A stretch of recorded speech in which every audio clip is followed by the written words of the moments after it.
സങ്കീർത്തനം 71:11. ദൈവം അവനെ ഉപേക്ഷിച്ചിരിക്കുന്നു, പിന്തുടർന്ന് പിടിപ്പിൻ, വിടുവിപ്പാൻ ആരുമില്ല എന്ന് അവർ പറയുന്നു. സങ്കീർത്തനക്കാരനെ ശത്രുക്കൾ എപ്രകാരം കാണുന്നുവെന്നും അത് അദ്ദേഹത്തിൻ്റെ മനസ്സിലുണ്ടാക്കുന്ന വേദനയും നമുക്ക് ഇവിടെ കാണുവാൻ സാധിക്കുന്നു. ഇതിനു മുൻപുള്ള വാക്യങ്ങൾ നോക്കിയാൽ സങ്കീർത്തനക്കാരൻ തൻ്റെ ജീവിതത്തിൻ്റെ അവസാന ഘട്ടത്തിലാണ് എന്ന് നമുക്ക് മനസ്സിലാകും. ശരീരം ബലഹീനമാണ്. ശത്രുക്കൾ പറയുന്നത് ദൈവം അവനെ കൈവിട്ടു, അതുകൊണ്ട് നമുക്ക് പിന്തുടർന്ന് പിടിക്കാം എന്നാണ്. ഒരു ദൈവ പൈതലിനെ ദൈവം ഉപേക്ഷിക്കുക എന്ന് പറഞ്ഞാൽ അത് മരണത്തിന് തുല്യമാണ്. നമ്മുടെ ജീവിതത്തിലും വലിയ പ്രതിസന്ധികൾ ഉണ്ടാകുമ്പോൾ പലരും നമ്മോടും ചോദിച്ചേക്കാം, ഇതുവരെ പ്രാർത്ഥിച്ചിട്ട് മറുപടിയൊന്നും കിട്ടിയില്ലേ എന്ന്.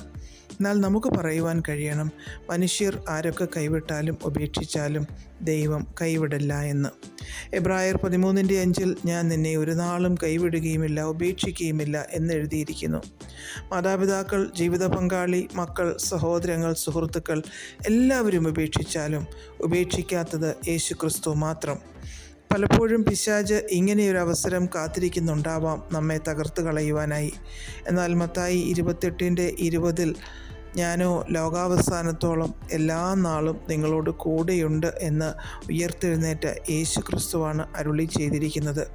അതിൽ നാം മുറുകെ പിടിച്ചാൽ ഒരു ശത്രുവിനും നമ്മെ തകർക്കുവാൻ സാധ്യമല്ല.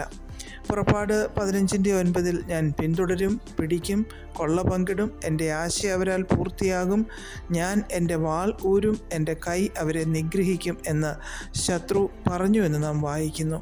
എന്നാൽ സംഭവിച്ചത് എന്താണെന്ന് നമുക്ക് നന്നായിട്ടറിയാം. ഇസ്രായേൽ ജനത്തെ പിടിക്കുവാനായി പിന്തുടർന്നു വന്ന ഫറവോനെയും സൈന്യത്തെയും യഹോവ കടലിൻ്റെ നടുവിൽ തള്ളിയിട്ടു. വെള്ളം ഫറവോൻ്റെ സൈന്യത്തെ മുക്കിക്കളഞ്ഞു, ഒരുത്തൻ പോലും ശേഷിച്ചില്ല. ദൈവമക്കളെ പിന്തുടർന്ന് നശിപ്പിക്കുവാൻ വന്നാൽ ദൈവം അവർക്കായി ഇറങ്ങി വരിക തന്നെ ചെയ്യും. സങ്കീർത്തനം 121:3 നിന്റെ കാൽ വഴുതുവാൻ അവൻ സമ്മതിക്കുകയില്ല, നിന്നെ കാക്കുന്നവൻ മയങ്ങുകയുമില്ല എന്ന് നാം വായിക്കുന്നു. നമ്മുടെ ജീവിതത്തിൽ പരാജയങ്ങൾ സംഭവിച്ചേക്കാം, തളർച്ചകൾ വന്നേക്കാം, കൂരിരുൾ താഴ്വര വന്നേക്കാം. എന്നാൽ ഉറങ്ങാതെ മയങ്ങാതെ നമ്മോട് കൂടെയിരിക്കുന്ന ഒരു ദൈവം നമുക്കുണ്ട്. നിന്നെയും പരിഹാസവും ഒക്കെ നേരിടേണ്ടി വന്നേക്കാം. ചിറകുണ്ടായിരുന്നുവെങ്കിൽ പറന്നുപോയി മറ്റെവിടെയെങ്കിലും ആശ്വാസം കണ്ടെത്താമായിരുന്നു എന്ന് ചിന്തിക്കത്തക്ക സാഹചര്യം വന്നേക്കാം.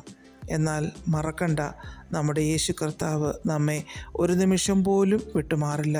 നമുക്ക് വേണ്ടുന്ന സ്നേഹവും ആശ്വാസവും കരുതലും ഒക്കെ നമുക്ക് അവിടെ നിന്ന് ലഭിക്കുക തന്നെ ചെയ്യും. പ്രാർത്ഥിക്കാം. പ്രിയപിതാവേ, അങ്ങ് സർവജ്ഞാനിയും സർവവ്യാപിയും സർവശക്തനുമായതിനാൽ ഞങ്ങളങ്ങയെ സ്തുതിക്കുന്നു. യേശു ക്രിസ്തുവിൻ്റെ നാമത്തിൽ ആമേൻ. God bless us all.